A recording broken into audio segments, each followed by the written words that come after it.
Muy bien, entonces hoy corresponde continuar con el estudio del libro de Marcos, ¿cierto? Y nos habíamos quedado en el capítulo 13 y habíamos avanzado hasta el versículo 23, ¿cierto? Entonces hoy corresponde a partir del 24, ¿sí? Ah, y bueno, nada más como para recapitular, pues habíamos estado viendo algunas eh, cosas, algunos aspectos que de pronto en lo que normalmente se suele decir de este texto no se toman en cuenta, ¿no es cierto?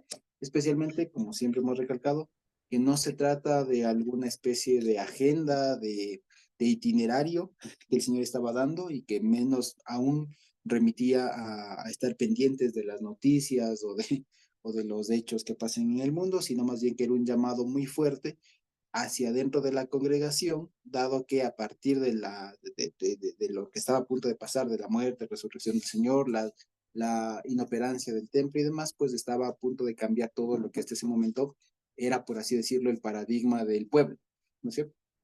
Entonces estaba a punto de cambiar y el Señor le estaba anticipando cómo iba a ser el nuevo paradigma de iglesia, lo que les iba a tocar hacer ellos de primera instancia y lo que le iba a tocar enfrentar a la iglesia de ahí en adelante. ¿Sí? Eso básicamente. Entonces, hoy digamos, hay al menos algunos identifican y por lo general de pronto sus Biblias también está el resto del capítulo de 24 en adelante dividido en al menos tres secciones. Sí, la primera que tiene que ver, la mía, por ejemplo, le pone, ¿no? La venida del Hijo del Hombre. A partir del 28 luego está la parábola de la higuera, ponen aquí. Y después, a partir del 32, ponen Nadie sabe ni el día ni la hora. Sí, son estas tres secciones, ¿ya? Y normalmente se suele estudiar, digamos, en esas secciones, ¿sí? Así, pero acordémonos que este discurso, si se quiere, esta enseñanza que el Señor está dando, que le está diciendo a los discípulos ahí frente al monte digamos, y frente al monte del templo, el monte de los olivos, no fue diseñado, digamos, o no fue dicho como hoy lo estamos viendo. O sea, partecitas y explicaban, fue dicho de corrido. Sí, entonces creo que conviene también al final ver digamos, o sea, al final de todo, recapitular todo lo que se ha dicho y leerlo, digamos, de corrido. Sin embargo, creo que también conviene, pues, estudiar parte por parte, porque evidentemente hay como temas de los que va tratando el Señor. Entonces, en el versículo 24 de Marcos 13, dice así, hasta el 27, dice así. Pero en aquellos días, después de aquella tribulación, el sol se oscurecerá y la luna no dará su resplandor, y las estrellas caerán del cielo, y las potencias que están en los cielos serán conmovidas. Entonces verán al Hijo del Hombre, que vendrá en las nubes con gran poder y gloria. Entonces enviará ángeles y juntará a sus escogidos de los cuatro vientos, desde el extremo de la tierra hasta el extremo del cielo. ¿De acuerdo? Muy bien. Entonces, esto, fíjense ustedes que aquí se podría hablar mucho y normalmente, si ustedes recuerdan, este texto y otros parecidos de en Mateo, en Lucas, son muy interpretados con ya lo que llamamos la segunda venida, ¿no es cierto? Y digamos, lo que anuncia es todavía, si lo leemos una vez más, de manera literal, anuncia cataclismo. Y una vez más nos damos cuenta que este texto no es literal, no hay que entenderlo de manera literal, porque si lo entendiéramos de manera literal es imposible. ¿Por qué? Porque ustedes saben, por ejemplo, si es que dice el sol se oscurecerá, ¿ya? Y si es que yo entiendo eso de manera literal, lo puedo entender de dos maneras. Que de alguna manera el sol va a dejar de brillar, o sea, va a colapsar, no va a haber. O la otra, que de pronto lo que quiere decir es que de alguna manera el sol no va a ser visible, ¿de acuerdo? Pero más bien por el texto que dice la luna no dará su resplandor, se entiende que va a cesar el brillo, el funcionamiento de eso. Ahora, si nosotros nos acordamos todo lo que nos enseñan en el colegio, en la escuela y todo lo demás, ustedes saben que el sol está a un montón de kilómetros, ¿no es cierto?, de aquí, y es una masa inmensa es una bomba nuclear básicamente en acción, ¿ya? Y resulta que si es que esto fuera literal, es decir, que el sol se apagara, por así decirlo, ¿ya? Porque dicho sea de paso, el sol no es una llama, ¿no? El sol no es una llama, el sol es una como bomba atómica, es una cuestión en donde está fisionando átomos, ¿ya? No es fusionando, sino se están rompiendo un montón de átomos y eso genera una reacción en cadena, que es lo que desencadena justamente una, una expulsión de energía, de rayos, de calor y todo lo demás, pero no es esencialmente llamas. No es. Hemos pensado siempre que es como una gran caldera, una gran hoguera, y no es así. El Sol es más bien como una explosión, si se quiere, de energía, ¿ya? Ahora, si es que eso primero dejara de suceder, primero que vale la pena decirlo, aún los científicos y todos los demás saben que cualquier estrella, porque el Sol es una estrella, deja, tiene alguna vida, digamos, tiene algún tiempo de vida. Y que cuando esa estrella colapsa, primero que comienza como que a engrandecerse, aumenta, varía su temperatura y finalmente termina destruyendo todo lo que hay a su alrededor. ¿Ya? Eso básicamente. Pero dejando de lado la explicación que dan los científicos, astrónomos y todo lo demás, fíjense ustedes que lo que se puede entender es que lo que sí se sabe es que si el Sol se apagara, sin contar con todos los defectos que eso ocasionaría en todo lo demás, si es que el Sol se apagara, resulta que la luz del Sol es lo que, y la energía que viene del Sol es lo que genera la vida acá, lo que permite la vida, lo que permite que el planeta esté caliente lo suficiente como para que haya vida, de ello se alimentan las plantas y se genera toda la cadena alimenticia.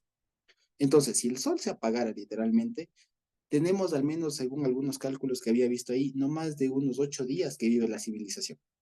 De ahí se muere todo, porque no hay luz, con eso se queda todo el planeta a oscuras, no hay cómo generar un montón de energía, mueren las plantas eventualmente y como mueren las plantas, se muere toda la vida. Los océanos se congelan y toda la vida termina. Y además, si es que el sol se apagara, nosotros acá nos enteríamos a los 8 minutos y medio más. ¿Ya? Porque eso es lo que tarda la luz del sol en llegar del sol a la Tierra. ¿Ya? Entonces, fíjense ustedes, o sea, si es que eso pasara, ¿ya? Sería insostenible la vida acá. Por lo tanto, no es literal. Lo mismo, fíjense ustedes, también aquí habría un, por así decirlo, error técnico, porque la luna no brilla, la luna refleja la luz del sol, pero se entendería que como ya no hay sol, pues tampoco hay luz de la luna, ¿ya? Segundo, tercero, si seguimos viendo en el 25 que dice, las estrellas caerán del cielo, eso literalmente es imposible por varias razones. La una, que las estrellas que nosotros vemos en su mayoría son soles del tamaño todavía muchísimo más grande que el de nuestro sol. Y si nuestro sol, si no sé si ustedes han visto estas comparaciones de escala que suele haber en el internet, que el sol, por ejemplo, comparado con una pelota de tenis, ya, en la Tierra viene a ser como un granito de arroz. Ahora imagínense que el sol es apenas uno de los más pequeños soles o estrellas que hay en todo el universo. Pues imagínense que se diga que las estrellas caen del cielo, eso es imposible. Es imposible porque es imposible, simplemente. No se puede. Segundo, que también es imposible porque significaría que, como ustedes saben, las estrellas, la más cercana está como a 4 millones de años luz, alguna cosa así, o 4.000 años luz, alguna cosa así, que son, es una distancia exageradísimamente lejana, ¿de acuerdo? De tal manera que si es que literalmente entendería que se caigan las estrellas, es imposible. Algunos dicen, no, es que no son estrellas, son como meteoritos, son cosas por el estilo. El asunto igual es un poco complicado que se entienda algo así de manera literal. Segundo, que las potencias, cuarto, las potencias que están en los cielos sean conmovidas, ¿a qué se refiere? Porque las potencias que están en los cielos no se entiende a qué se refiere. Potencia es literalmente alguien que tiene poder, algo o alguien que tiene poder y que están en los cielos y que sean conmovidas, entiéndase literalmente que se tiemblen, que tiemblen. Sí, esos que se conmuevan, que tiemblen. Y ahí uno entra a pensar, ¿qué es eso? Entonces, primero, esto nos da a una vez más a entender que todo lo que está aquí diciendo no es literal. No nos manda a ver los fenómenos físicos, astronómicos del Sol, de la Luna, de las estrellas, sino a algo más. Y ahí viene el asunto. ¿A qué se podrá referir? Y una vez más nosotros decimos, entonces, dado que literal esto así, textual, no es lo que está diciendo el Señor porque es imposible, se está diciendo eventualmente, entonces nos damos cuenta que está hablando en un lenguaje una vez más figurado. Por eso nos preguntamos a qué se refiere entonces, cuando dice que el sol ya no dará su luz, que la luna tampoco su resplandor, que las estrellas caerán del cielo y que las potencias de los cielos serán conmovidas. Ya sabemos que no es literal, que es un lenguaje simbólico. La pregunta que surge es entonces, ¿qué significa? ¿A qué se refiere? ¿No es cierto? Entonces ahí pensemos un momento. ¿A qué se podrá referir? ¿Ya? Y más que nada por una cosa, les sigo planteando otra duda, ¿ya? En el versículo 26 dice, entonces verán al Hijo del Hombre que vendrá en las nubes y todo lo demás. Antes de que diga eso, aquí hay un verbo que dice, entonces verán. La pregunta es, ¿quiénes verán? ¿Ya? Se entiende que está conjugado en tercera persona del plural. Ellos verán. Pero ellos, ¿quiénes? ¿Quiénes son ellos los que verán al Hijo del Hombre venir? ¿Quiénes son? ¿Ya? ¿Quiénes serán? Entonces, fíjense, les planteo estas preguntas justamente para que una vez más no demos por sentado algunas cosas que normalmente se suelen decir al respecto. Ya, es evidente que habla de la segunda venida, es evidente. Pero esto, fíjense ustedes, no es otra cosa, sino una reiteración, si se quiere, de lo que ya dijo antes. Por lo siguiente,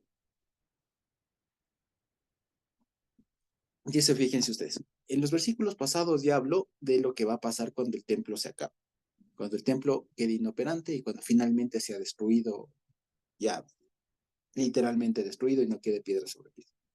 ¿Cierto? Ya se sabe que esos días van a ser un poco complicados, ¿ya? El asunto es que aquí, fíjense, hay muchas formas de pensarlo, hay muchas formas de pensarlo, pero hay una que es interesante, que leí en un libro, no es mía, pero es interesante entenderlo así.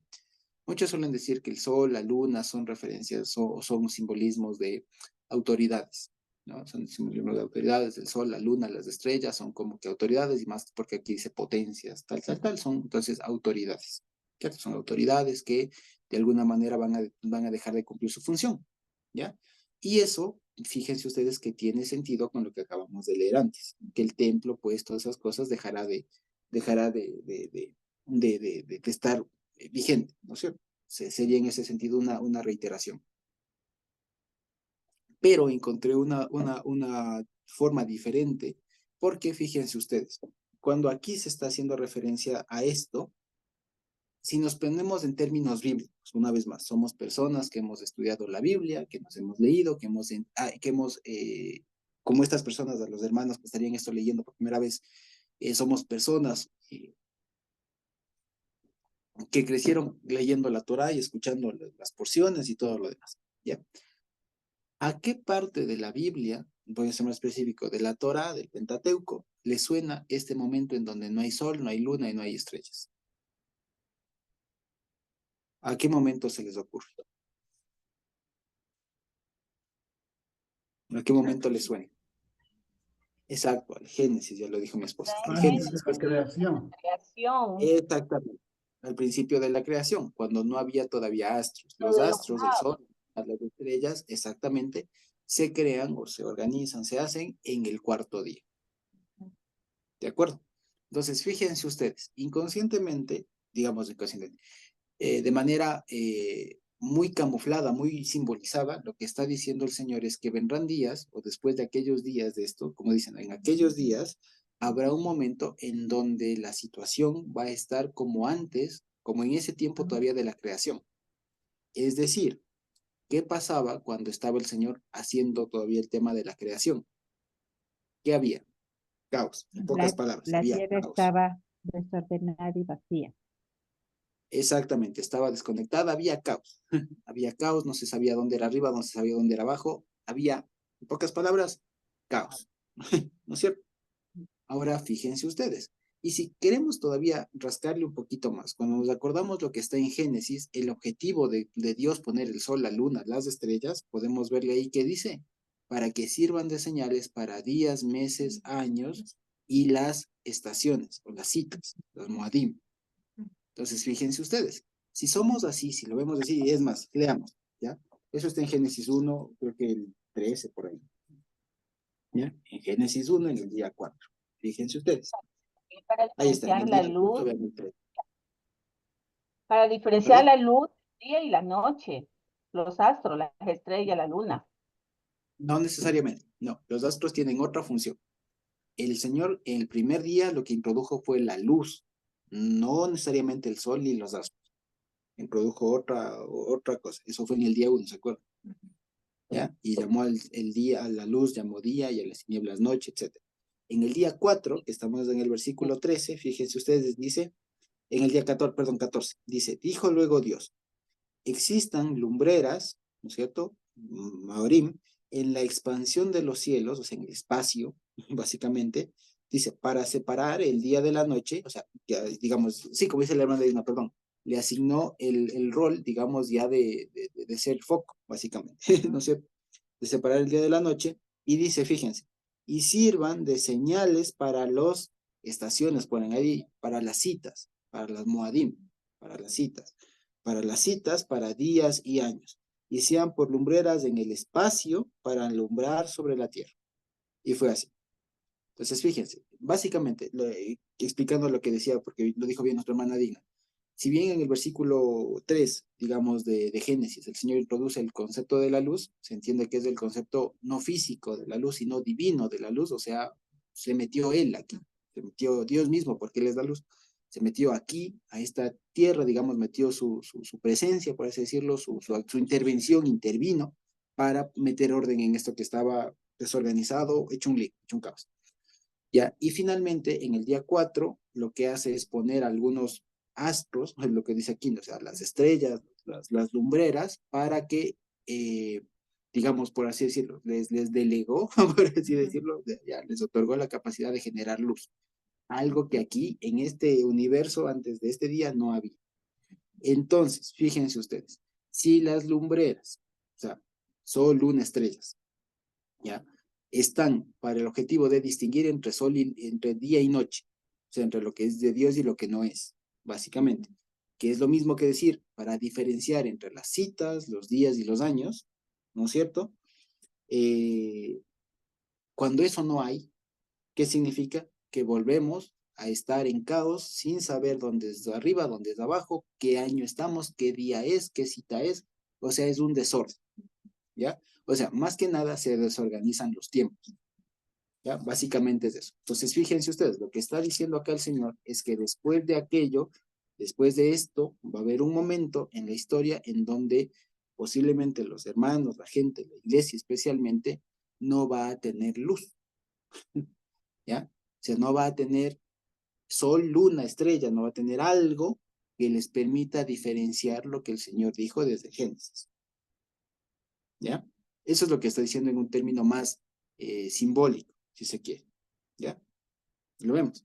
Entonces, no está hablando literalmente del sol, de la luna, no, porque es complicado pensar así en términos literales. Lo que está pensando, lo que está diciendo es que, fíjense, en aquellos días, y esto está hablando justamente, esto incluso tiene un tema muy, muy interesante, porque el Señor Jesús aquí está haciendo un llamado, digamos así, está conectando un montón de palabras, un montón de partes de la Escritura. Si ustedes revisan en Isaías, hay un montón de partes de Isaías, de los profetas, de Amós incluso, de Joel, en donde hay referencias a esto, que la luna se apaga, que el sol se apaga, las estrellas también.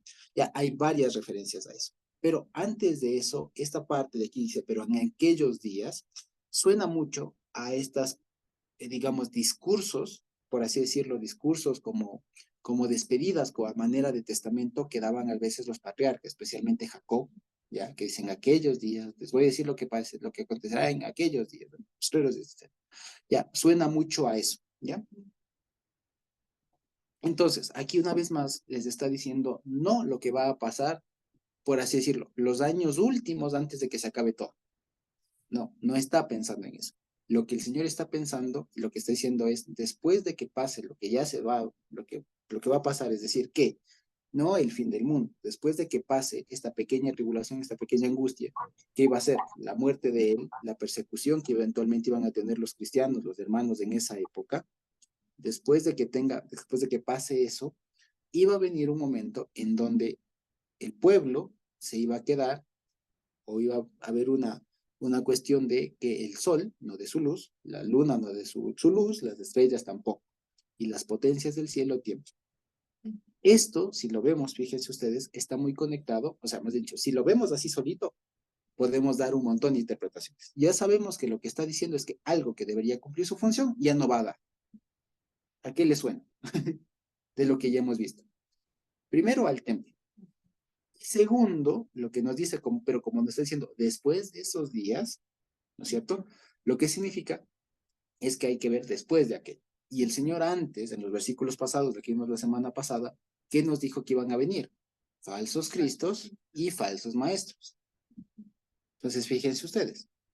Esto, ahí los damos cuenta. Entonces, cuando habla del sol, la luna, las estrellas, no está hablando literalmente de eso, sino está hablando de estos falsos cristos, ¿ya? De estos falsos profetas, estos falsos maestros que intentarán confundir, ¿sí me explico?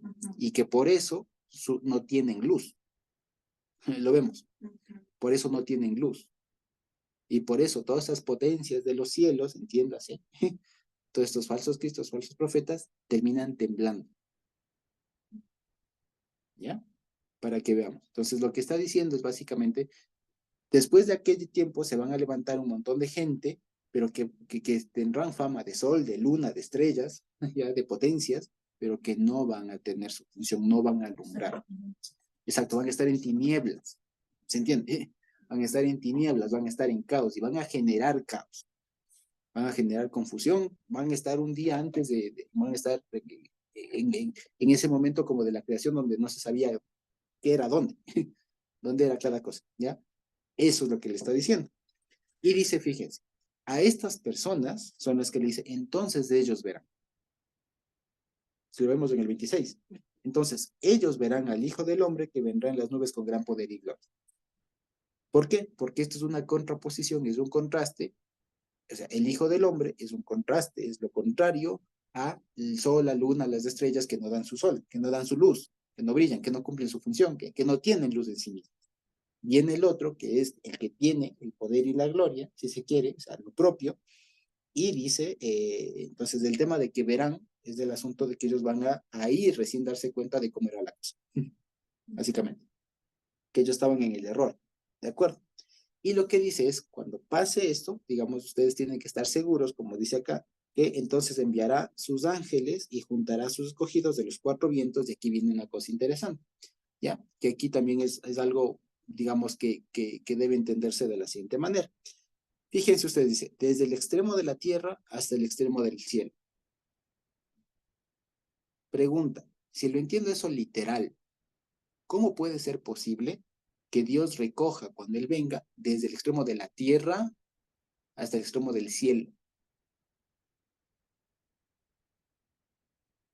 ¿Sí me explico? Del extremo de la tierra se entiende, este fin hasta lo último de la tierra, el recóndito.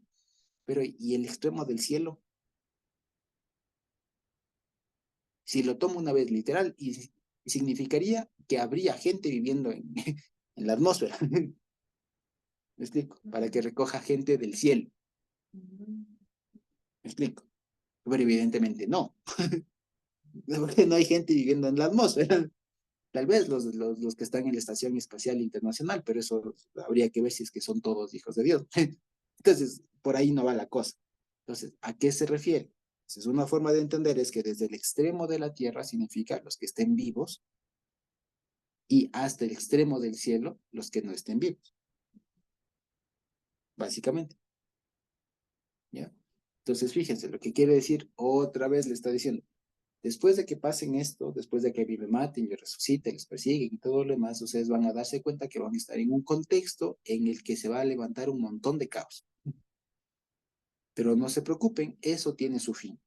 Y ustedes tienen que estar seguros que yo soy el propio, por así decirlo, dirá el Señor, que si tengo la autoridad de cuando yo venga, todos me van a reconocer y ahí me van a reconocer y yo les voy a recoger a ustedes. La señal de que yo soy es que yo les voy a recoger a los vivos y a los muertos. Básicamente, eso es lo que está diciendo. ¿Ya? Pero lo está diciendo en un lenguaje muy simbólico, muy simbolizado, como suelen decirse, muy encriptado. Ya está hablando en un lenguaje muy, como se suele decir, un lenguaje muy vestido. ¿Sí? De tal manera que una vez más, si es que alguien se pone a leer esto de manera literal, no da en el blanco. Va a comenzar a ver, ay, es que la luna, es que sí se está apagando, que el sol ha disminuido, que no va por ahí. No va por ahí. Lo que está hablando son de problemas que se le van a enfrentar a la iglesia cuando el Señor Jesús haya muerto y haya resucitado. Esos son los problemas. Y digan ustedes si no son los problemas que ha habido.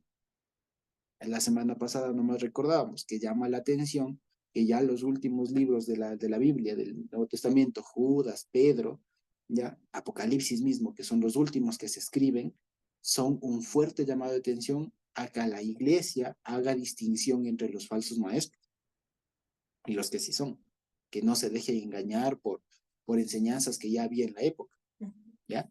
Entonces, fíjense ustedes que eso ya les tocó pasar, más del montón de cosas de los judíos y todo lo demás que se acuerdan que lo hablamos la anterior semana. Eso es lo que está hablando por aquí.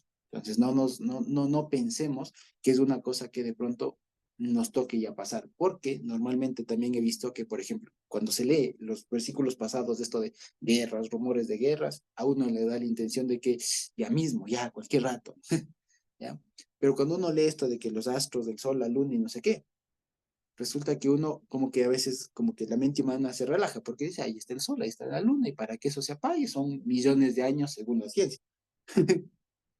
Entonces, claro, es una cosa que a cualquiera que está leyendo de manera literal, así, sin entrenamiento, digamos, le confunde y va a terminar siendo cualquier cosa.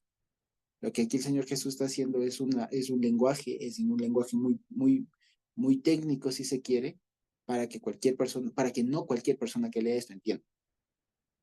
¿Ya?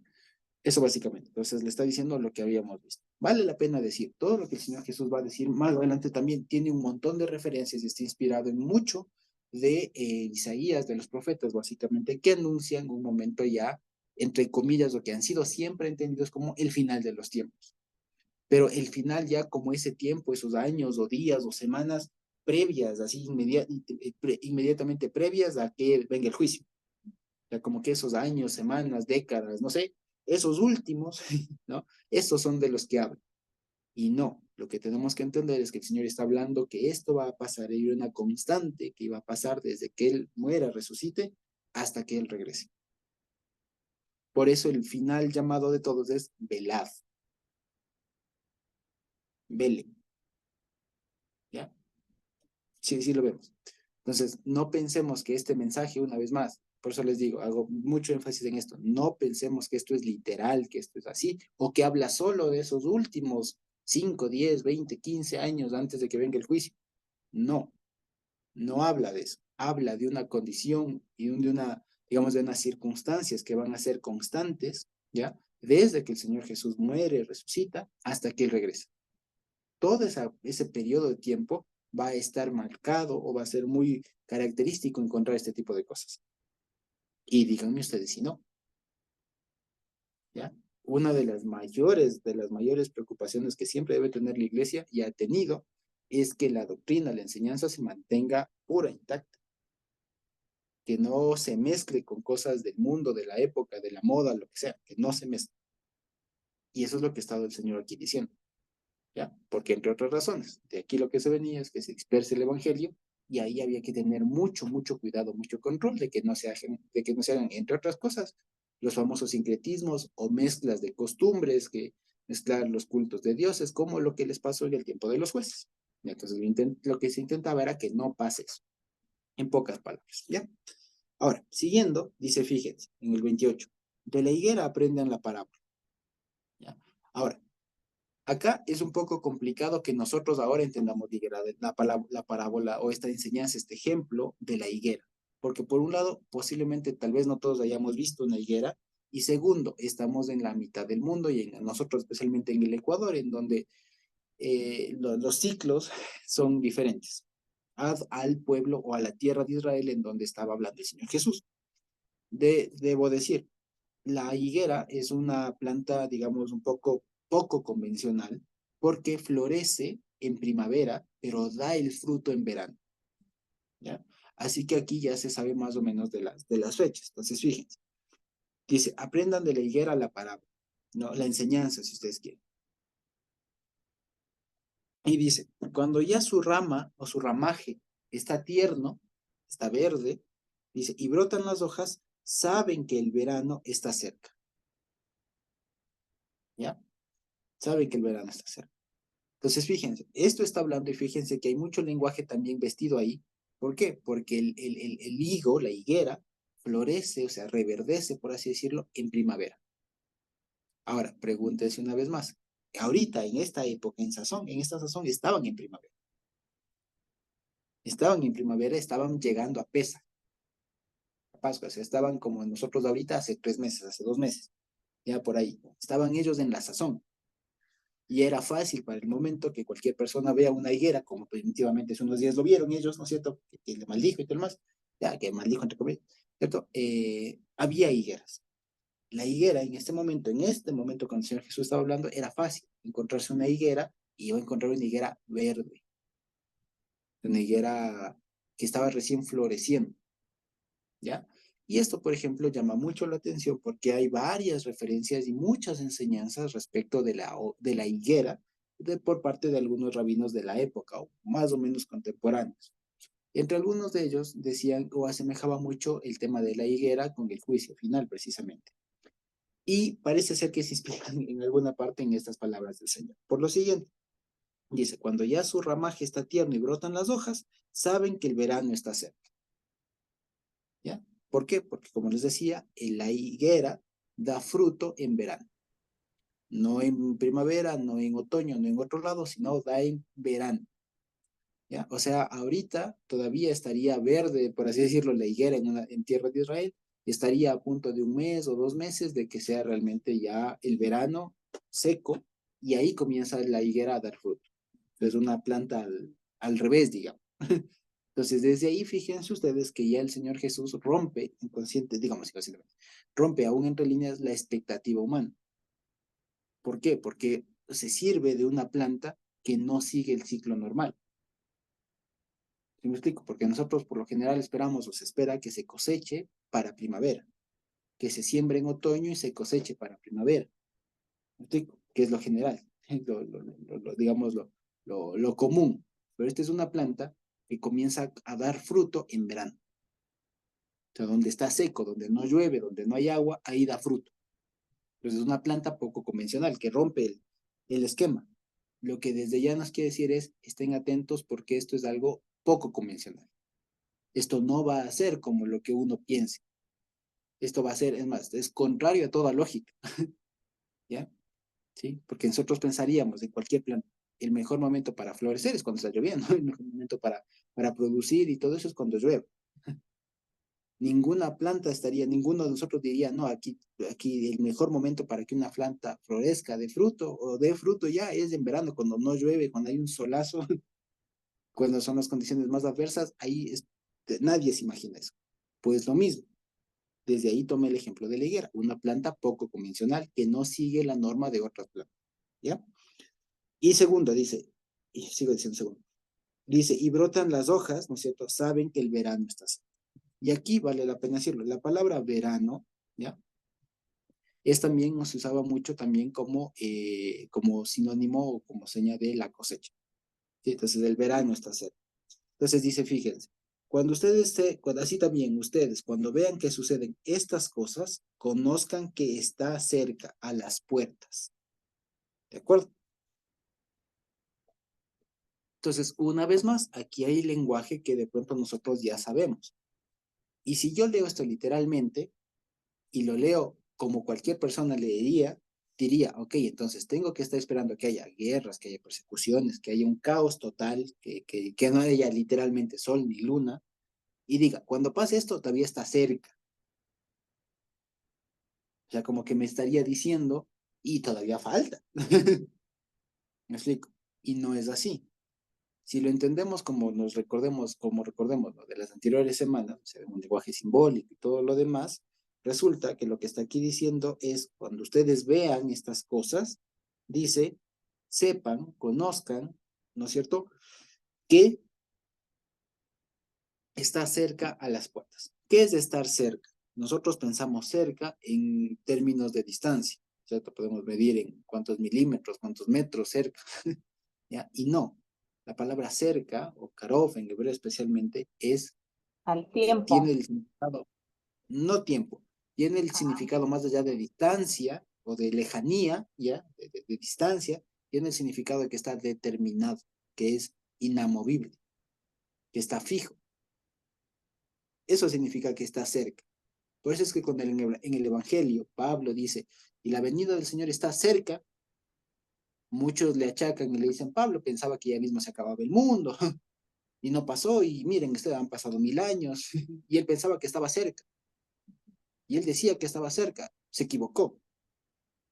No, y aquí precisamente por eso muchos piensan que aquí el Señor Jesús se equivoca, porque muchos dicen, claro, se está refiriendo a la destrucción del templo, y aquí él les dijo que estaba cerca, y al final, y han pasado 2000 años, y algunos concluyen, Jesús se equivocó, porque aquí dice que está cerca, A las puertas, dice. a las puertas, fíjense. Entonces, ¿uno qué espera? ¿No? Uno Y ya espera, mismo si ya vamos a llega. lo...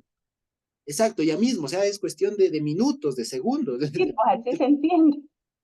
Exacto, y no, no va por ahí. El asunto es que cerca, entienda, está determinado. O sea, es algo que está fijo, que es certero de que pasa.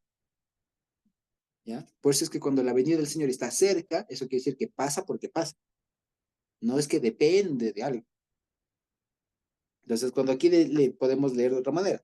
Cuando ustedes vean que estas cosas pasan, conozcan que está determinado. O sea, que esto es inamovible. ¿Ya? Y cuando dice a las puertas, también llama la atención que esté en plural. No dice que está a la puerta, sino que está a las puertas. Y esto, como ustedes recordarán de la historia de Ruth que hablábamos, ¿se acuerdan quiénes estaban a las puertas? Las puertas de las ciudades especialmente se hace referencia a las autoridades, especialmente a los juicios. ¿Se acuerdan ustedes? Entonces, fíjense, lo que quiere decir que estar a las puertas o estar cerca a las puertas es que el juicio está fijo. El juicio está fijado. El juicio es inamovible. Eso es lo que quiere decir. Entonces, una vez más, si yo lo leo Ah, literalmente, olvídense, me pierdo. Lo vemos. Entonces, si yo lo leo y lo entiendo literalmente, ya, o sea, perdí. Porque el Señor Jesús no está hablando en sentido literal. Una vez más, si yo le entiendo estas palabras en sentido literal, termino concluyendo que el Señor Jesús se equivocó. ¿Me explico? Porque dice aquí, como está cerca y que no sé qué. Y es más, cuando dice, no, el siguiente, de cierto les digo que no pasará esta generación hasta que todo esto acontezca. Peor todavía. ¿Me explico? Porque algunos dicen la generación. Si una generación le ponemos de 30 a 40 años, resulta que han pasado más de 40 años y no se ha acabado nada. Una vez más, concluiríamos entonces que el Señor Jesús se equivocó. hermano ¿Ya? Josué, Sí, hermano Josué, entonces debemos de entenderlo, la palabra cerca, no como la distancia, no como el tiempo, sino que cerca de que es algo que en algún momento se va a dar, ¿ya? No nos preocupemos exactamente. que ya mañana o después de un mes, cerca, ¿no? Esa Eh, cercanía. No, no. exact- De que es algo que se va a dar porque ya está firmado, digámoslo así. Es algo que se da porque se exactamente. da. Ajá. Es algo Está inevitable, bien, por así sí, decirlo. ahí lo Imagínense entiendo. en el sentido que está algo cerca, está inevitable, o sea, no puedo sortearlo, no puedo esquivarlo, es Sí, algo no que se lo está puede aquí, esquivar. No, no, no. inevitable. Exacto, entonces en ese sentido es inevitable, o sea, que está fijo, es determinado, es certero eso que pasa. Es para que no pensemos cuánto, pues cuánto es cerca, 2 años, 3 años, un siglo, cuánto. Por eso es que nosotros podemos decir con toda la autoridad, perdón, la cuestión está cerca, o sea, es indefectible de que pase. Y ya. ¿Sí? Hermano Josué, perdón que le interrumpa. Ahí viene también cómo algunas sectas religiosas se han equivocado. Mire cuando hubo esa secta que decía en el año 2000, pues se acaba el mundo, se acaba porque ya estaba cerca. Ellos entendían esa palabra Bueno, cerca y ya hasta le pusieron fecha, ¿no? Mire cuánta exactamente, así gente es. se llenó de angustia porque ya íbamos a desaparecer, pero ellos no entendieron Ujú, nunca, así como usted lo está analizando, que ese cerca no es de cercanía, de que ya se da ese momento, no, no. Y mire, y no ujú, solamente una sexta, no solo en el 2000, después, antes también, en el 99, decían que esa era una fecha, un número muy trágico, porque ese era el fin del mundo. Y así sucesivamente. Pero mire, estas sectas entonces, religiosas tienen esa todo, manera de pensar porque no han indagado bien qué significa esa palabra cerca. ¿Sí? Por eso se ha dado esto. ujú, Gracias, hermano. exactamente. Entre otras cosas es porque se entiende literal lo que no es literal. Ese es el problema. Entonces entendió literal lo que nunca fue literal. Ese fue el problema.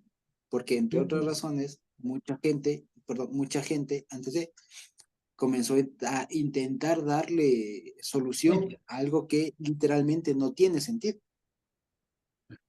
O sea, si una vez más, si yo lo tomo esto a pie juntillas, ¿no es cierto? Y lo leo, no tiene el más mínimo sentido. No lo tiene. Claro, no significa nada si lo tomo literal, ¿ya? Pero ahí evidentemente es que no está hablando literal, de manera literal, es que está hablando de manera simbólica. Y fallo entonces cuando alguna cosa me tomo de manera literal. Entiendo el sol, no es el sol. Si dice la luna, no es la luna. Hay que preguntarse qué significa, qué simboliza. Y ahí se entiende. ¿Sí? Igual, cerca, no es cerca como normalmente se entiende cerca. ¿Ya? Hay que preguntarse qué significa estar cerca. A las puertas, ¿qué es? Josuecito, ¿Ya? Porque yo me entiendo a las puertas. ¿Sí? Sí. es importante lo que se está diciendo ahora, porque el mensaje, digamos, inmediato del Señor fue velad, velad, Ujú. velad. Ese es el mensaje, digamos, que caracteriza al Señor Jesús dada la situación, porque si Él decía, vengo en 300 años, en 1000 años, la gente podía tomar diferentes actitudes. Falta mucho. Muchas veces aquí mismo nosotros podemos ver que dice, bueno, para tal cosa falta un mes, falta un año, está largo. Y uno se descuida hasta que le cae el tiempo y uno se ve ya cortísimo, ya se ven apuros ahí. Entonces, lo que el Señor está diciendo con esto que se dice que el cerca no es sinónimo de distancia, ni tampoco de tiempo, sino de la certidumbre de que ocurrirá indefectiblemente. Todas las Así es. generaciones a través de los siglos han dicho, el Señor está cerca, el Señor está cerca, pero muchas veces malinterpretando, creyendo que ya por lo que ocurre, faltan pocos años en definitiva. Y por esta Ujú. razón han habido también gente que se han arriesgado a decir en tal fecha, en tal fecha, en tal fecha, y se han equivocado, cuando en realidad aquello de está cerca es que está determinado y eso ocurrirá. Y al Señor sabio como es, le ha parecido bien no determinar fecha, pero darle una expectativa de que sí va a ocurrir para que todas las generaciones de todos los años vivamos en alerta y estemos velando. Esa es la consigna para la iglesia y para el pueblo de Dios durante todo el tiempo que exista, es estar en permanente vela, es estar velando. Eso quiere decir con los ojos abiertos, examinando los tiempos, examinando todo y no equivocarnos en cuanto y cómo se equivoca también el mundo.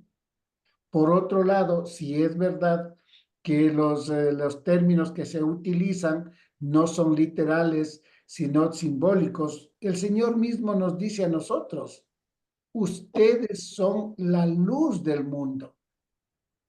¿Qué significa eso? No es que si nos quitan la luz, nos cortan por un momento, nosotros comenzamos a brillar y se aclara todo, ¿no? Así se entendería, ustedes son la luz del mundo, lo que está queriendo ahí decir es, ustedes son la conciencia espiritual, moral, ética de este mundo.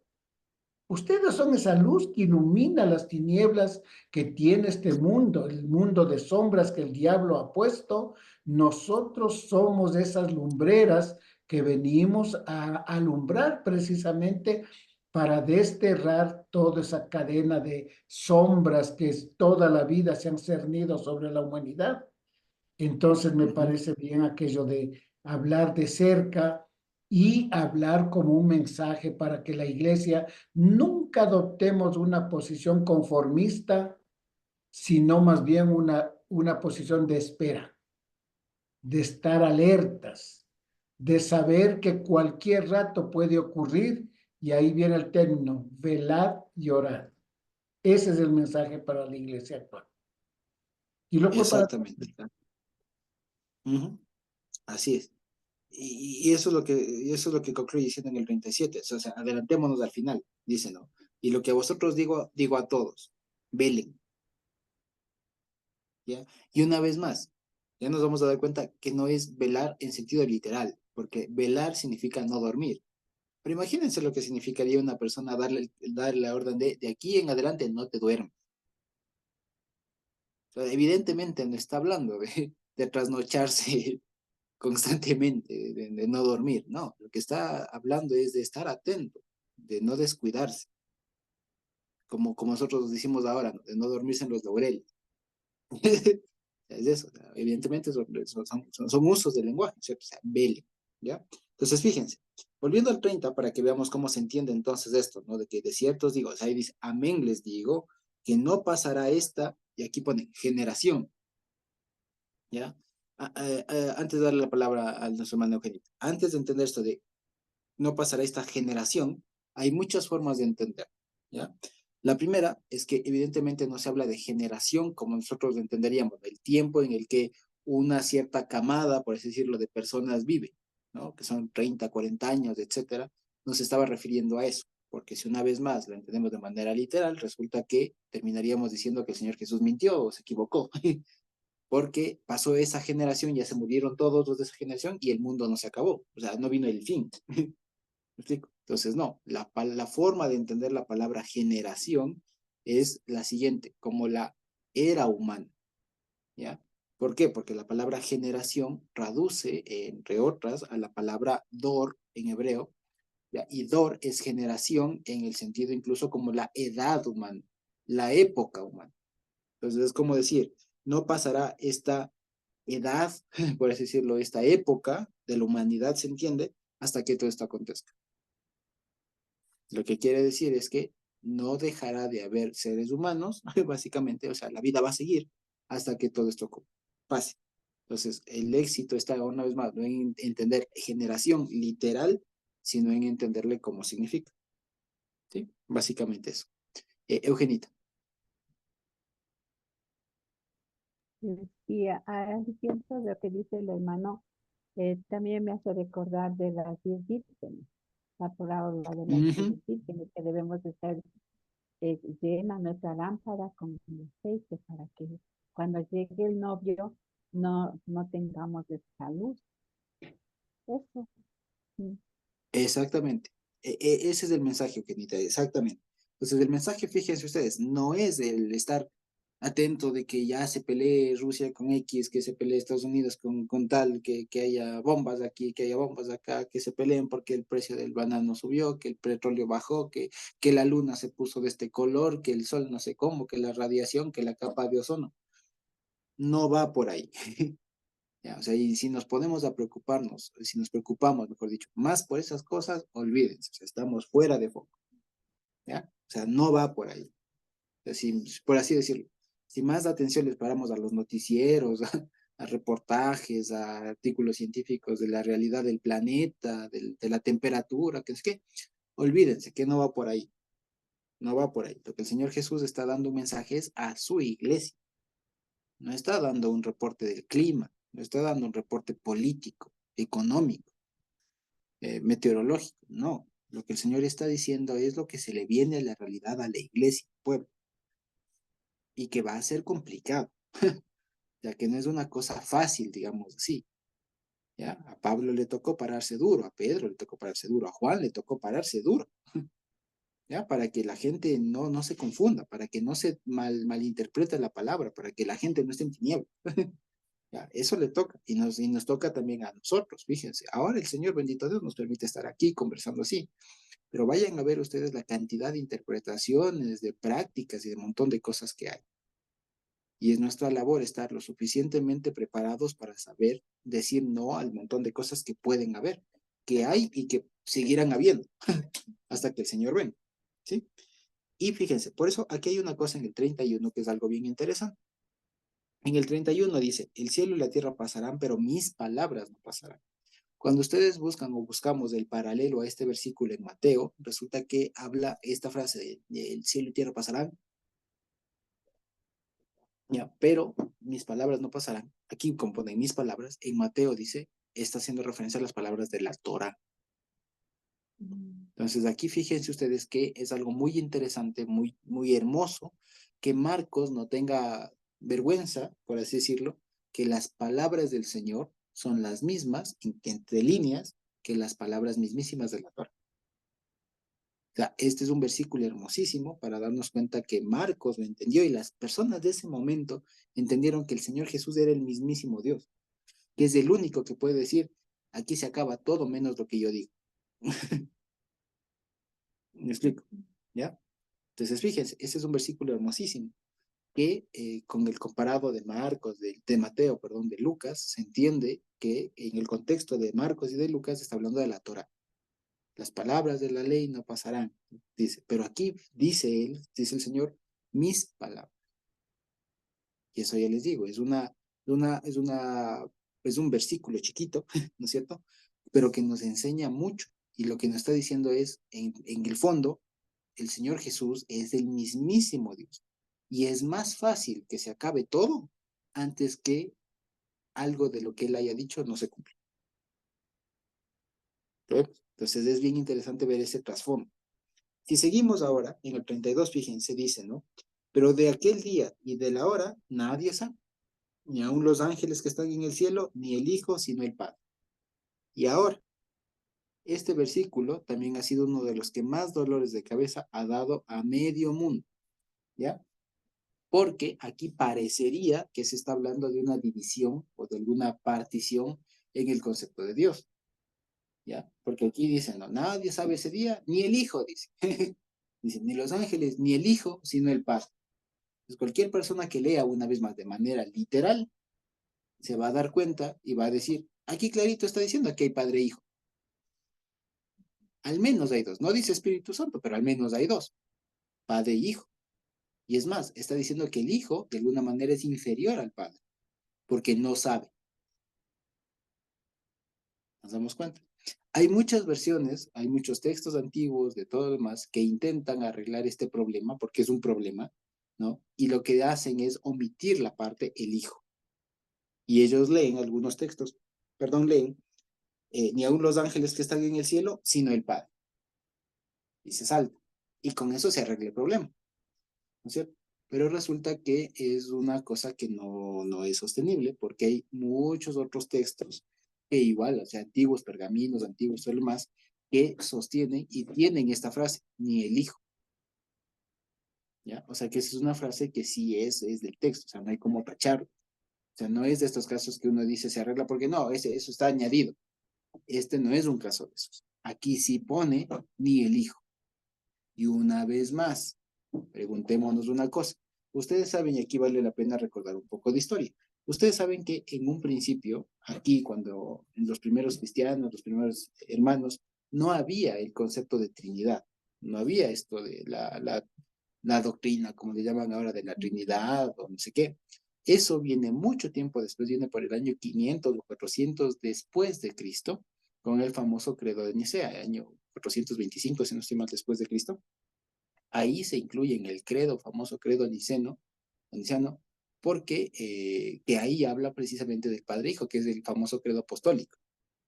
¿No? Esto de, creo que algunos saben, yo no me lo sé, pero habla del Padre, del Hijo y del Espíritu Santo. Y desde ahí más o menos es que se consolida el tema de la tripartición de Dios, por así decirlo, de Padre, Hijo y Espíritu Santo.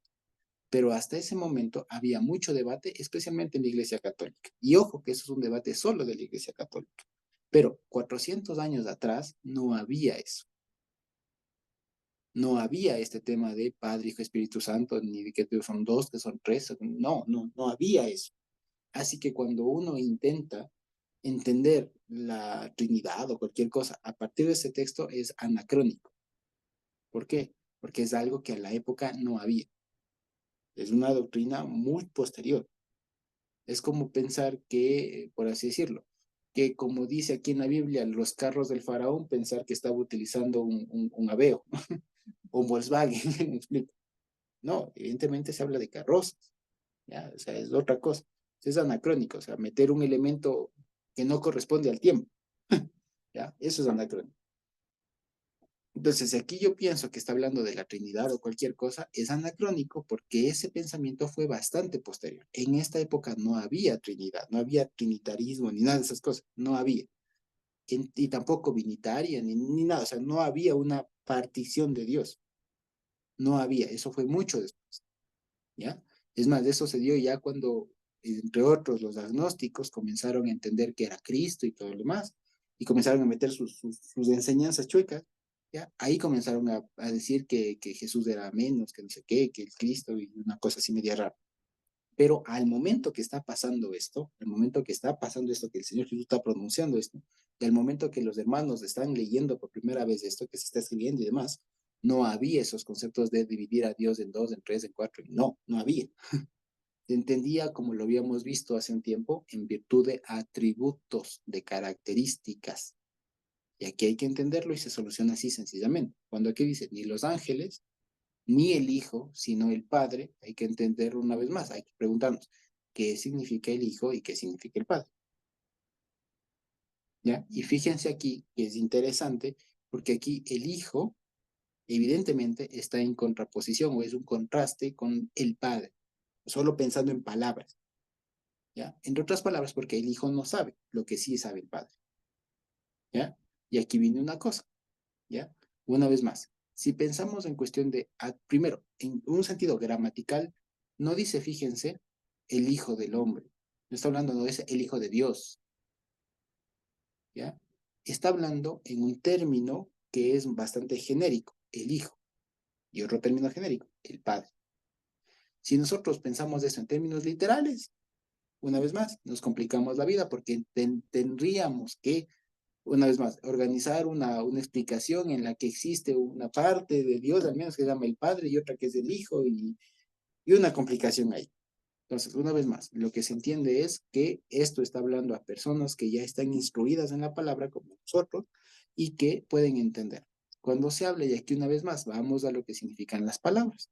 Las palabras, más allá de significar, de su significado literal, tienen otros significados. Y aquí es muy fácil darse cuenta. Aquí se están utilizando las palabras hijo y padre por su relación de subordinación. ¿Sí o no? Porque el uno es mayor que el otro. ¿Ya? Ahora, fíjense ustedes. ¿Qué significa? Que hay un atributo de Dios que está sujeto a otro. ¿Sí me explico? Que depende de otro. Eso es lo que está diciendo. Es un poco complicado entender esto posiblemente, pero es así. Es un atributo de Dios que depende de otro. ¿Ya?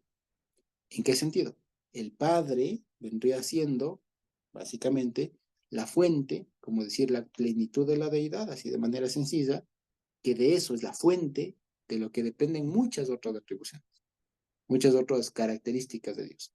Una de ellas se llama el Hijo. ¿Se me explico? Que el Hijo aquí básicamente denota la función o la atribución de Dios que vino acá a la tierra. Y lo que en pocas palabras le está diciendo no es que no sabe, si en el sentido de que es un secreto de allá de la jerarquía, no, sino lo que está diciendo es no me corresponde. En ese sentido no sabe, porque también hay que tener, digamos, una cosa. Cuando uno utiliza el verbo saber, para que veamos, el verbo saber uno piensa en sentido de conocimiento, o sea, de tengo conciencia de la existencia de algo o no. O sea, conozco o no conozco. Pero el verbo saber en hebreo especialmente tiene que ver con experiencia, o sea, con algo que uno interactúa, ¿ya? Y que eso pues genera este conocimiento, un conocimiento más bien empírico. Y si fíjense ustedes que lo desmenuzamos así, ¿qué tendría que decir? ¿Cómo podríamos entender? De la siguiente manera. Dice, fíjense, por así decirlo. Pero sobre el día y la hora nadie tiene experiencia. ¿Me explico? Nadie tiene experiencia. Ni los ángeles, ni el Hijo, el Padre. ¿Lo vemos? Entonces, para que no veamos en sentido de conocer, de que, o sea, como nosotros, ¿cuándo es el día? No sé, ¿no? No tengo información. No, lo que está diciendo es el que tiene la experiencia, o sea, el que está a cargo de eso es la atribución de Dios llamada Padre, no el Hijo. O sea, al que le corresponde, no es ni a los ángeles ni al Hijo, le corresponde al Padre. Entiéndase todo en términos figurativos, términos simbólicos, ¿de acuerdo?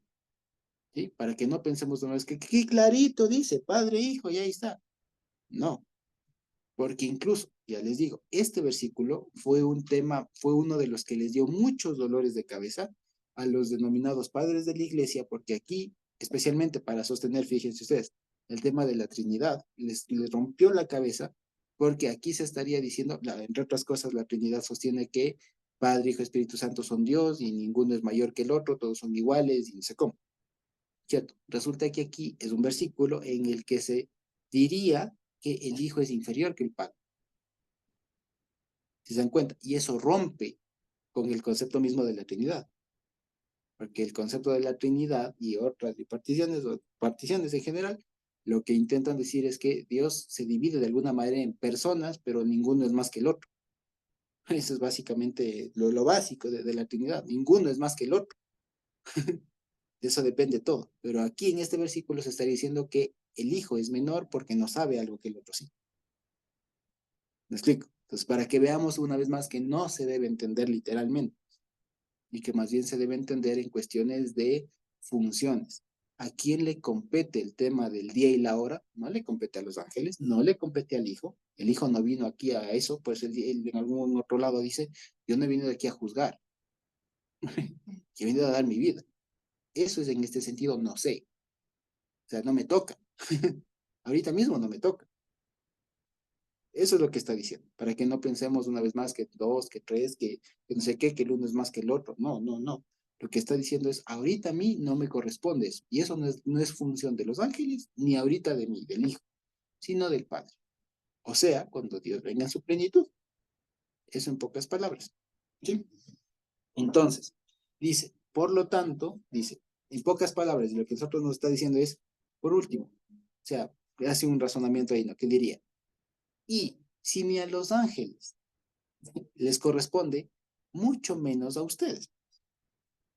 Es lo que está diciendo. Si ni a los ángeles, por así decirlo, ni al mismo Hijo, entre comillas, le corresponde, le compete esto, mucho menos a ustedes. Pero ¿qué si les compete? Velar. ¿Ya? Estar listos, estar atentos. ¿Sí? Hermana Dean. Sí, hermano Josué, antes de llegar a este versículo y a este libro, habíamos estudiado otro libro y otro versículo en donde dice que el Hijo y el Padre es una sola persona, ¿verdad? ¿Verdad? Ya, pero Sí, mire, ahora sí se hizo complicado acogiendo su palabra, complicado entender la Biblia, porque aquí ya aparece el Hijo, porque aparece el Hijo que tiene una función menos que el Padre. Mire cómo se da. Ahí ya no lo exactamente. entiendo. Ajá, Sí, no lo ajá. entiendo. Ahí ya Es no que lo eso, entiendo. es que eso le, es que eso le comento. Si lo entiendo, una vez más, de manera literal las palabras, me hago un lío. ¿Cómo hay que entender las cosas como lo que son? Conceptos. O sea, cuando entiendo que el Hijo es un concepto, o sea, es una atribución de la plenitud de Dios, por así decirlo. O sea, como para entender a Dios, digamos así, en una forma muy pedagógica, apenas una sombra, ¿cierto? Hay que pensar a Dios como un polígono, como un poliedro, ¿no? O sea, una figura que tiene muchas caras, una figura geométrica que tiene muchas caras. Ustedes saben, el cubo tiene 6, ¿no es cierto? El tetraedro tiene 4, etcétera. Entonces, hay que pensar que Dios, imagínense, y por así decirlo, que es como un poliedro, o sea, tiene muchísimas caras, tiene muchísimas caras. Entonces, hay una que se llama Hijo, hay otra que se llama Padre, hay otra que se llama Elohim, hay otra que se llama Hashem, hay otra que se llama Shaddai, hay otra que se llama Rafa, hay otra que se llama eh, ¿qué les digo? Jogma, sabiduría, hay otro que se llama bondad, hay otro que se llama fidelidad, etc. Son diferentes caras. Aquí, ¿qué está jugando? Aquí, ¿qué cualidades del Señor está jugando? Estas, las caras que se llaman hijo y que se llaman padre. ¿Ya? Entonces lo que dice es básicamente, es como decir, cuando el Señor se pone en su función de enseñador, no está asumiendo su función de juez. ¿Me explico? O cuando el Señor está utilizando su función de juez, no está utilizando su función de sanador, por así decirlo. ¿Ya? O cuando el Señor utiliza su función de legislador, por ejemplo, no está utilizando su función de, qué sé yo, de sanador, ¿ya? De fortalecedor. No, no lo está. Entonces hay que entenderlo así, porque Dios es algo tan inmenso que no se puede entender. Nuestra mente es muy limitada para entender todo lo que es. Entonces, para que más o menos podamos comprender, imaginemos un poliedro, un polígono que tiene muchas caras. ¿Ya? Una de ellas, como les decía, es lo que se llama padre. Otra es lo que se llama hijo. Cada una con su función. El padre, por así decirlo, la cara de Dios, por así decirlo, la función, la característica de Dios llamada padre, es, como diría, la fuente, lo máximo, incluso aquello que todavía no se sabe. Es aquello en su máximo exponente, es aquello que no se sabe todavía qué es, básicamente que no se ha visto todavía, aquello que todavía falta por revelarse, ¿de acuerdo? Mientras que el Hijo es aquella cara del Señor que se ha revelado y que en este momento estaba haciendo su función de dar su vida por su pueblo. Lo vemos. Entonces, cuando lo vemos como funciones, una vez más, al Hijo, es decir, a Dios en su función de siervo que iba a dar su vida, no le corresponde dar el día y la hora. ¿Me explico? Sino eso le corresponde a la función, digamos, o a la característica de Dios llamada Padre. Y aquí podríamos decirlo con cualquier otra característica de Dios. Eso no le corresponde a la fidelidad, por así decirlo. Eso no le corresponde a la bondad, a la ternura, a la solidaridad. No, eso le corresponde al Padre, a la fuente, a la totalidad, a la plenitud. A eso le corresponde. No a ninguna otra característica, a la totalidad. ¿Ya? Pero una vez más, el éxito está en no entender las palabras en su sentido literal, al menos en este texto. Habrá otras en donde evidentemente padre sea papá y hijo sea hijo, pero en este no. Y si es que nos ponemos ahí, y menos aún, o más aún, es que nos ponemos a pensar con alguna doctrina que el momento no había, pues todavía estamos más perdidos. Entonces, por eso le decía, por eso les comentaba, hay que ver este texto con los ojos de alguien que estaría leyendo esto en su primer momento. Es decir, con alguien que no sabía, porque en realidad no había todavía el término Trinidad o lo que sea. Lo que sabía la persona que estaba estudiando esto es lo que sabemos nosotros ahora, que el Señor tiene varias cualidades. Una de ellas se llama Padre, otra se llama Hijo, otra se llama solidaridad, bondad, gracia, etcétera. Ya, justicia, fidelidad, rectitud, etcétera, todas esas cosas. Otro se llama paz, otro se llama guerrero, etcétera, ¿verdad? Hay diferentes atribuciones de Dios, ¿ya? Y eso es lo que estaría entendiendo. Entonces, lo que aquí les dice es, hay una función, o esto está Dios, o sea, Dios se lo reservó para cierta característica suya, que incluso a alguna otra no le corresponde. O sea, Dios no va a actuar en este sentido a través de otra característica suya, sino a través de su plenitud. ¿Ya? Básicamente. Y si eso es así, mucho menos les compete a ustedes, es lo que está diciendo. Por eso dice, si eso está reservado a la plenitud de Dios, a Dios en su plenitud, lo que se entiende es que a ustedes no. Pero ¿qué si les compete a ustedes? Velen. Eso es lo que está diciendo.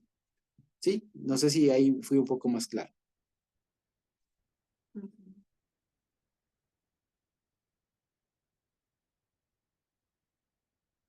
¿Sí? Esperaría que sí. Entonces, una vez más, el éxito acá, y para que lo notemos, siempre que leamos algún texto profético o apocalíptico o alguna cosa así, por ponerle un nombre, ¿no? El éxito va a ser siempre preguntarnos qué significa. Porque posiblemente cuando hable de montaña, de sol, de arriba, de cielo, de tierra, no necesariamente va a significar lo que comúnmente significa. Siempre va a tener algún significado oculto, por así decirlo, que no está hecho para que cualquier persona que lo lea lo entienda. ¿Ya? Ese es el asunto. Entonces, fíjense, si seguimos, díselo. Mirad, dice 33. Miren, velen y oren. ¿Ya? Dice, porque no saben cuándo será el tiempo. Es como el hombre que yéndose lejos dejó su casa y dio autoridad a sus siervos y a cada uno su obra y al portero mandó que velase. Dice, por lo tanto, velen pues porque no saben cuándo vendrá el Señor de la casa, si al anochecer o a la medianoche o al canto del gallo o a la mañana, para que cuando venga de repente no los haya durmiendo. Y lo que a vosotros digo, los digo a todos, velen.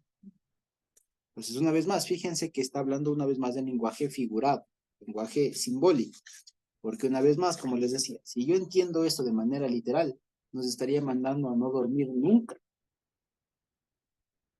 Ya me explico. Velar significa literalmente estar despierto toda la noche, estar en vela, ¿no? O sea, no dormir. Ahora, fíjense ustedes lo que sería eso si es que el Señor nos dijera esto de manera literal. A ver, todos los cristianos de aquí no duermen. O sea, evidentemente no está hablando de eso. ¿De qué está hablando? Y fíjense, por eso se completa todo el discurso, toda la enseñanza del Señor, se completa con esto. Lo que le está diciendo y recapitulando, fíjense, es decir, traemos a la mente todo lo que les ha dicho. Está frente al monte del templo. Tiene el templo ahí en su esplendor, a los ojos, ahí al frente. Está en el monte de los olivos con los discípulos. Los discípulos le han preguntado, Señor, tú has dicho que este templo va a estar inoperante. ¿Cuándo va a pasar eso? Y él les comienza a decir, no es que cuándo, ya está inoperante. Ya está inoperante. Y ahora estamos a pocos días de que todo el paradigma, todo el ejemplo, el status quo, todas las circunstancias que han sido hasta hoy del pueblo cambien para siempre. Y eso les va a traer nuevos escenarios a ustedes que les va a tocar enfrentar. Entre ellos y principalmente que van a ser perseguidos. Van a ser perseguidos por los de adentro. Eso por un lado. Y por otro, los de adentro mismo van a tener que estar muy atentos porque los de adentro mismo van a poder comenzar a tergiversar. Y dentro del mismo espacio se puede haber falsos cristos y falsos maestros. Pero ustedes sepan que estos falsos cristos y falsos maestros van a ser como astros sin luz. Porque yo soy, diría el Señor, el propio, el auténtico, que es el único que tengo la capacidad de recoger a todos, incluso cuando estén muertos. Y que eso va a pasar cuando yo venga. ¿Ya? Por lo tanto, no se angustien, no se desesperen por saber cuándo va a pasar esto, ¿ya? Sino, más bien concéntrense en que no se les duerma, no se duerman, que no se duerman, que estén despiertos, para que cuando yo venga no haya esto de lo que les estoy advirtiendo. Ese es el mensaje de todo el capítulo. ¿Lo vemos? ¿Cuál es el mensaje? Como lo decía nuestro hermano Digno, lo decía mi papá, el mensaje es este. A la iglesia, desde que el Señor Jesús murió, resucitó y demás, ¿ya? Desde entonces el mensaje es velen, velen, porque va a haber un montón de caos, va a haber un montón de circunstancias que va a tocar enfrentar. Situaciones especialmente, ya no les digo del mundo, ya no les digo ya de los países, naciones, guerras. Más allá de eso, lo que va a pasar, la constante va a ser que desde dentro van a haber persecuciones, va a haber un montón de cosas y va a haber una tendencia a caotizar la enseñanza, a caotizar la iglesia. ¿Ya? Eso es básicamente lo que quiere decir. Esta va a ser la nueva tendencia.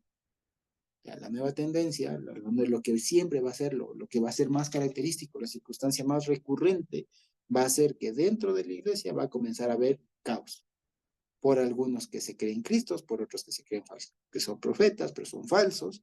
Ustedes tienen que estar atentos a eso. Por eso le dice, velen, para que cuando yo venga, ¿ya?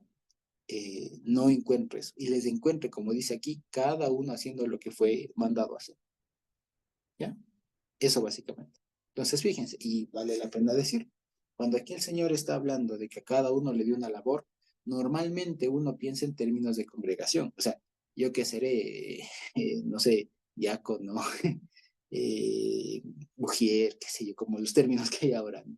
Que si seré de la alabanza, que si seré de los niños de la escuela, no sé qué, de tal, ¿no? No, no está hablando eso. Fíjense que tenemos labores, más allá de los que se pueda tener dentro de una congregación. Las labores que nos ha dado son de hijos, de padres, de eso principalmente. Ya después esposos, exacto.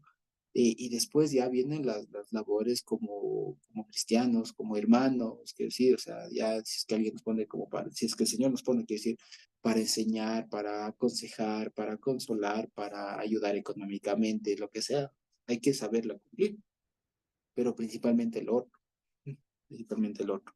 Y por eso siempre oramos, ¿cierto? Que el Señor nos encuentre haciendo su obra cuando Él venga.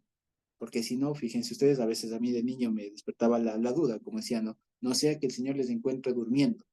Y haya cualquier persona como a mí de niño, y me pasaba por la mente, decía, ¿y si el Señor viene cuando aquí en el Ecuador es de noche? Y entraba en crisis uno. Entonces explíquenme de guau, ¿a qué no se refiere a eso?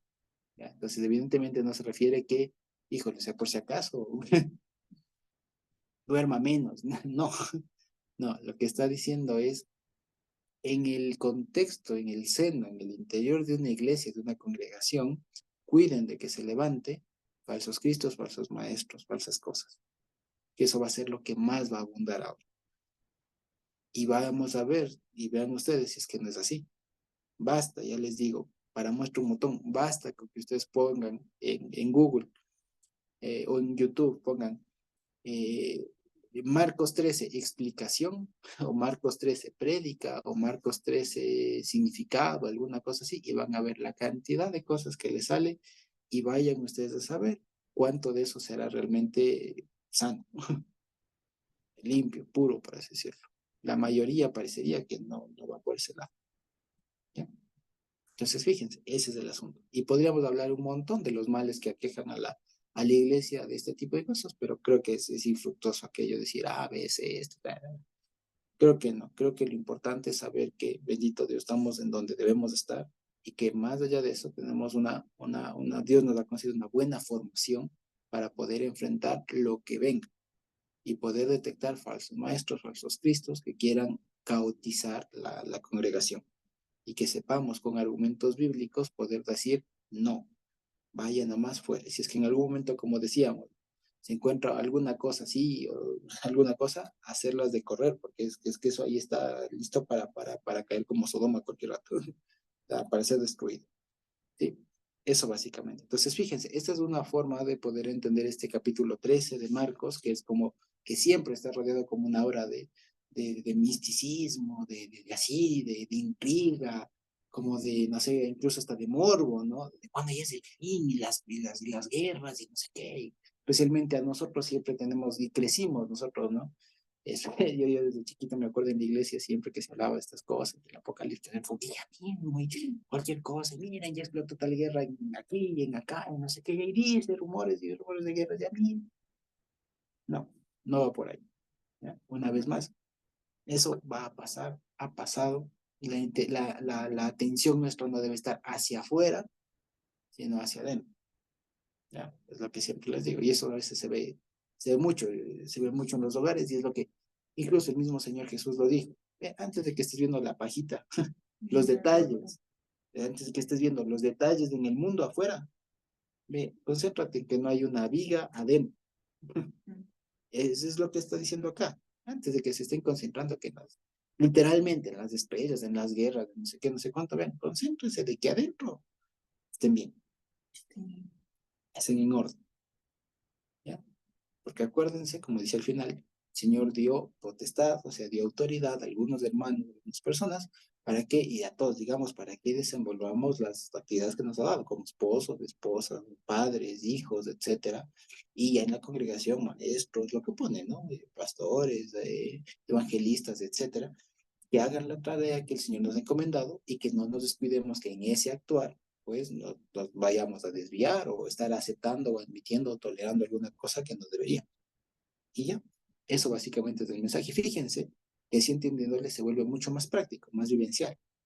Y no me lleva a estar dependiendo de las noticias.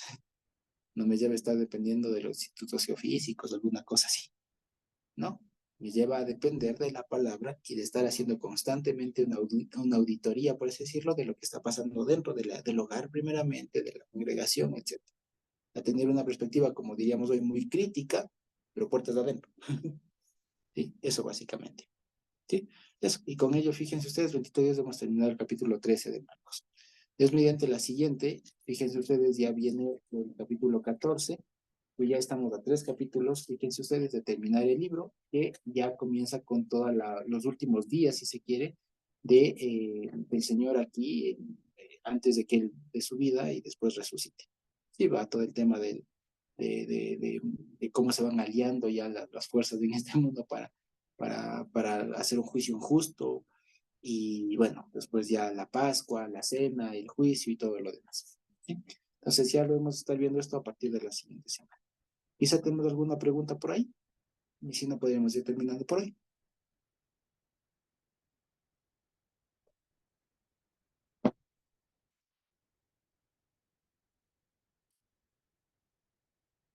¿No? Ok, entonces, bendito Dios.